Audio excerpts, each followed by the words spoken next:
Hey, first off, I want to thank the previous speaker and famous Canadian Ryan Reynolds. Wow, how did we get Ryan Reynolds to the grad? So funny, man. You know, I'm down to be in a cameo of Deadpool 3, totally. Hi grads, if you don't know me, or if your parents don't know me, my name's Jason-Zackowski. I teach chemistry, I'm the science department head, I blow stuff up, I light fires.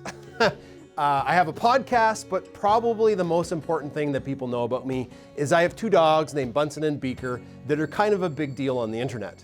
I'm not a speechy person, and I want to thank you for asking me to give a speech, but I was a little at a loss as to how to even go to set up some kind of speech to the grads. So here's where something I hate came in to save me before we get to the speech. I was procrastinating on writing this speech, as you do. And where do you procrastinate? On YouTube. And one of those stupid Grammarly ads came up that we all hate. And normally, out of spite, I sometimes just quit Chrome if a Grammarly ad comes up.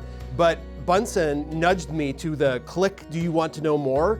And it took me to this page of, so you're giving a big speech, here's how you set it up. And I was like, aha, good job, Grammarly. But I was kind of freaked out at the same time. Is big tech watching us more than we think? Anyways, it was super helpful. Grammarly said I should give some kind of life lesson or quote, and I thought maybe I could give a speech about fact checking, because that's what I'm really passionate about. But Grammarly also said don't be a Debbie Downer on your big speech day, and nobody probably wants to hear me fact check things like how acupuncture is probably mostly nonsense, and astrology is definitely nonsense, and the zodiac symbol that you just got tattooed on your ankle is probably off by 1.5 months because the ancient people used the stars in that month to build the zodiac signs, but because the earth wobbles as it goes around the sun, it's all kind of messed up by about 1.5 months. So sorry, you're not a Leo. But I decided to go a different route.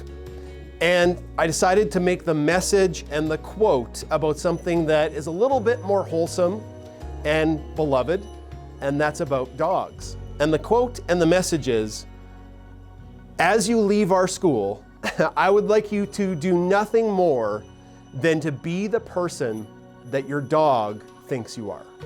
I laid awake at night thinking about this message, thinking about what I should say, and it took just going on a walk with Bunsen and Beaker for it to hit home that this is the message that I think we all need to hear.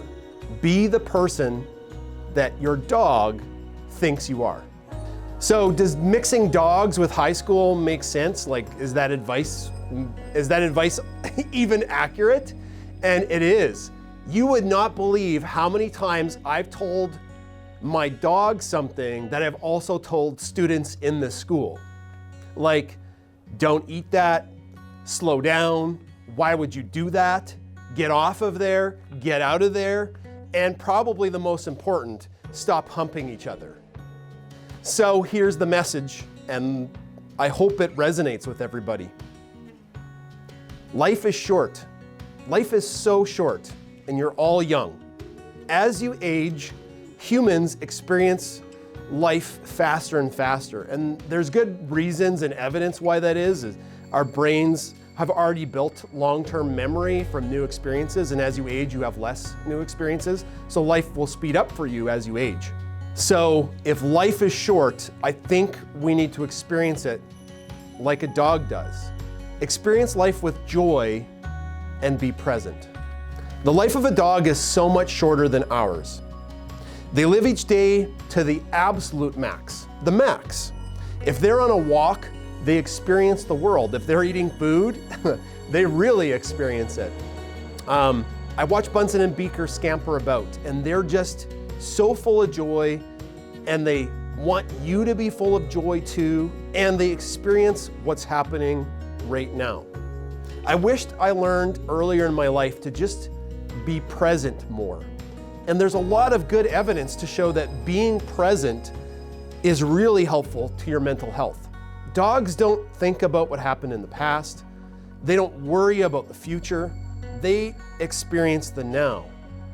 Like, think about what's happening in the speech. If you're listening to this at the grad, chairs are creaking, people are coughing. It's kind of gross, maybe. But if you're outside, think about the wind and the sun and the smells. If you put yourself in the now, you have less anxiety about the past or the future. And I think our dogs would want us to be that way a little bit more. And it takes a lot of practice to not be anxious. It takes practice to think about the now.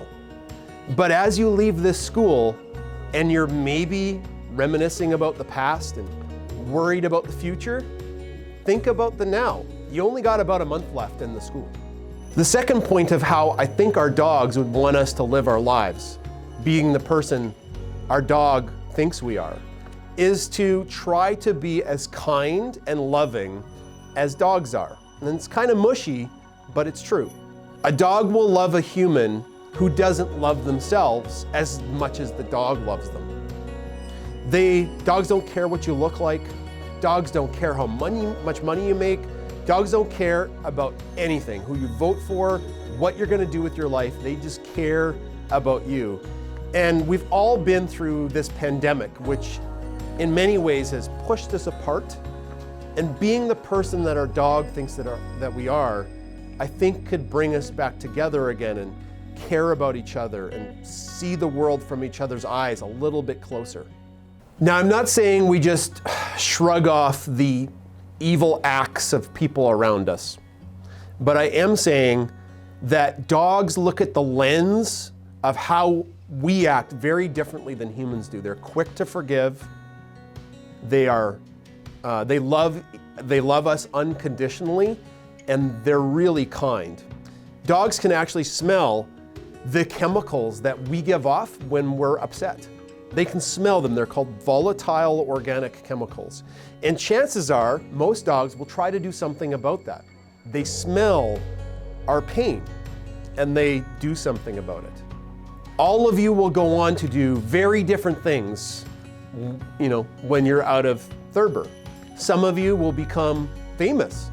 Some of you will become fabulously wealthy, way more wealthy than any of the teachers that have taught you. Some of you will struggle.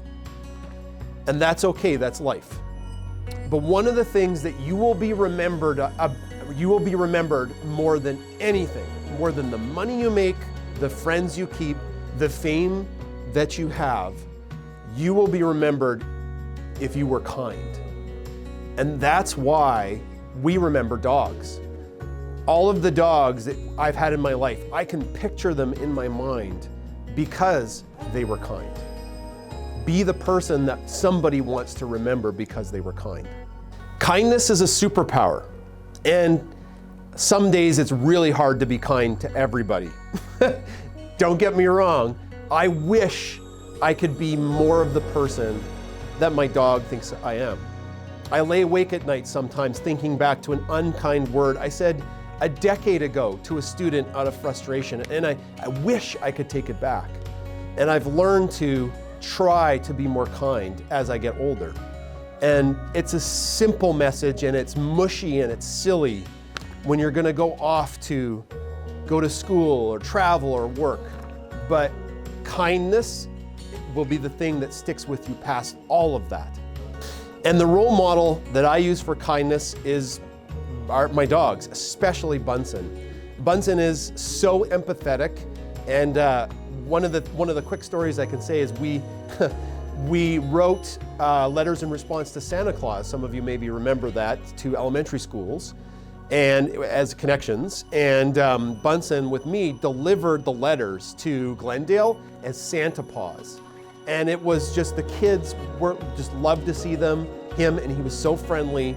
And it just made me think that it didn't matter really what was in the letter, it was the kindness of the act. So the question and the thought I'm going to leave you with, it's the call to action, as Grammarly says, is what kind of world would we live in if everybody was as kind and loving as dogs? It would be a utopia. It would be a utopia. There wouldn't be wars. Well, there probably wouldn't be technology because, dogs don't create computers, but it would be a much more fuzzy world. In closing, be the dog. Be present, experience the now, try not to worry so much about the past, be anxious about the future, and be kind. I wish you the best in life. All of your teachers wish you great success, huge success. But remember, the diploma that you're gonna get, I think it's blank on the inside because you really haven't graduated yet. So, sorry, that's fact checking again. That's the wrong speech. That's the wrong speech. So take care, be well, be kind, for science, empathy, and cuteness.